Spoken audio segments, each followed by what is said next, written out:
Welcome back. In the first part of our remote sensing series, we explored the basics of satellite imagery, weather radar, and ground-based weather stations. In part 2, we'll go deeper into how meteorologists use remote sensing data, and how pilots benefit from this data in real-time operations. Let's start with data integration. Remote sensing data from satellites and radar is combined with ground-based observations, such as METARs and TAFs, to create a more accurate forecast. This integrated data helps pilots make decisions based on the latest available information. For example, before departure, a pilot will check satellite imagery for weather patterns. This tells them whether there are any thunderstorms, cloud systems, or wind shifts along the route. Radar data will then be checked in real time for turbulence or precipitation. Meteorologists use satellite imagery to track large systems, like hurricanes, low-pressure areas, and storm development. With real-time data, they can predict where systems will move next, and whether any flight paths will be impacted. For example, if you're flying through the Caribbean, satellite data allows you to track tropical storms in real time. As the storm moves, you can adjust your route and altitude to avoid the worst conditions, and prepare for diversions if necessary. Let's talk about weather radar. Doppler radar is one of the most powerful tools for tracking storms and turbulence. It helps meteorologists measure wind speed, precipitation intensity, and storm movement. This allows pilots to plan for short-term turbulence and avoid flying directly through storms. Onboard weather radar in aircraft helps pilots see storms and precipitation miles ahead. The radar displays areas of heavy rain, turbulence, or severe weather, so pilots can decide whether to change course or adjust altitude to minimize disruption.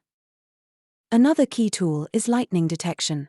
Lightning mapping systems track real-time lightning activity and help pilots avoid convective clouds associated with turbulent weather. This data is often included in aviation weather reports to warn crews about storm activity along their routes. In addition to radar and satellite data, we also use remote sensing in volcanic activity monitoring. Volcanic ash clouds are a major hazard to aviation. Using infrared satellite imagery, meteorologists can detect hot ash plumes and track their movement in real time. This helps pilots stay clear of volcanic hazards.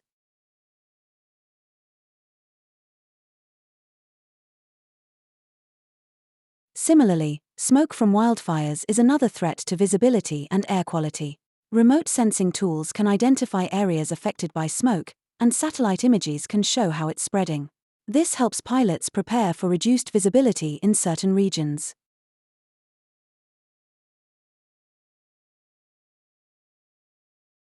Now let's look at how remote sensing enhances weather prediction models. Numerical weather prediction, NWP, models use satellite and radar data to predict future weather patterns. These models feed into forecasting systems, allowing meteorologists to predict everything from temperature and precipitation to turbulence and cloud development hours or even days in advance.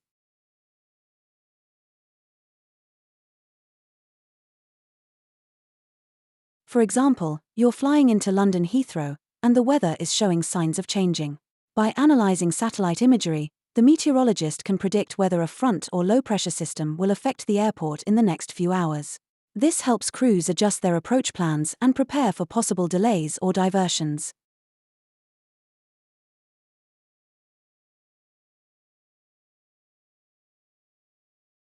Space weather is another factor. Remote sensing includes monitoring solar activity, which can affect radio communications and GPS signals. Solar flares and geomagnetic storms can disrupt avionics and navigation, especially near the poles. Pilots are briefed to avoid flying near polar regions during solar storms to prevent communication blackouts.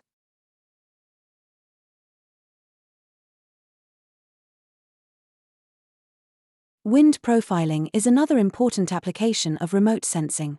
LiDAR, light detection and ranging, and SODA, sonic detection and ranging, provide detailed profiles of wind speed and direction. These systems are used in research and operational forecasting to better understand low-level winds and turbulence, particularly in mountainous areas.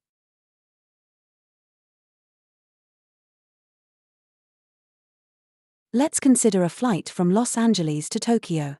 In the winter months, strong winds from the polar jet stream can affect the flight's timing and fuel consumption.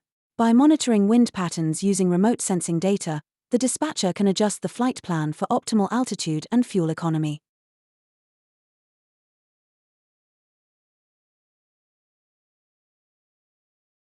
Now, let's talk about cloud cover. Remote sensing technology, including satellites, can give us detailed images of cloud cover at any altitude. This is especially useful for determining the height of clouds, identifying CBS, cumulonimbus, and forecasting turbulent weather. Pilots use this data to avoid thunderstorms and low visibility areas.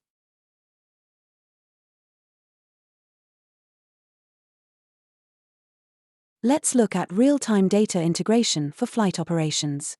Real-time satellite imagery, combined with weather radar, allows for continuous monitoring of weather systems.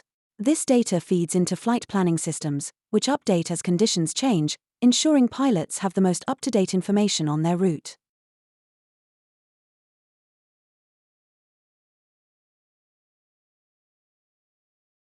This integration also helps during approaches and landings. If a severe storm develops near your destination, radar data helps the crew decide whether to delay landing, go around, or divert to an alternate airport. Continuous updates from remote sensing systems ensure that decision-making is based on the latest weather trends.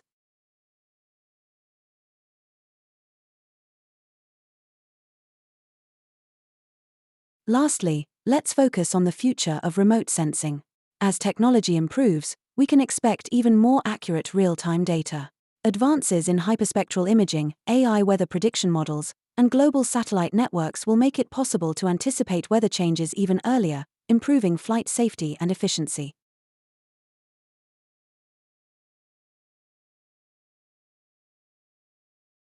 Remote sensing technology continues to evolve, and its application in aviation will only become more advanced.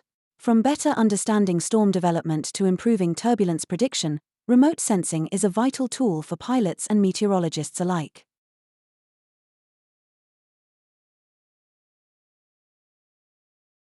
Let's wrap up today's episode. Remote sensing allows us to monitor and predict weather in real time, keeping pilots informed and improving safety. From satellites to radar to space weather, this data is essential for understanding weather patterns and flight hazards. Stay tuned for the next episode, where we'll dive into METARs and how they guide pilots through weather conditions.